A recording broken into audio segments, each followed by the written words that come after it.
Umaga pa lang ay masayang-masaya na ang mga mamamayan ng Bacolor, Pampanga upang makasalamuha sina Engineer Danilo Bailon at Among Ed Panlilio.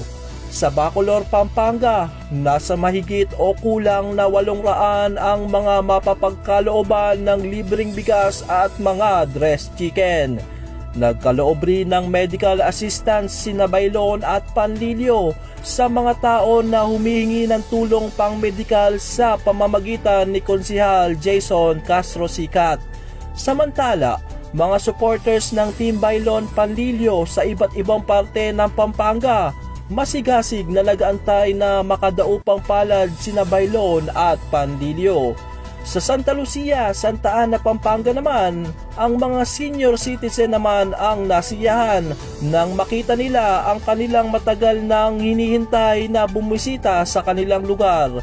Sama-sama, tulong-tulong sa bagong umaga, bagong pag-asa, bagong Pampanga, lalo na sa mga kabataan ng San Simon, Pampanga na naniniwala na makakamit nila ang bagong umaga at bagong pag-asa na hatid ni Bailon at Panlilio.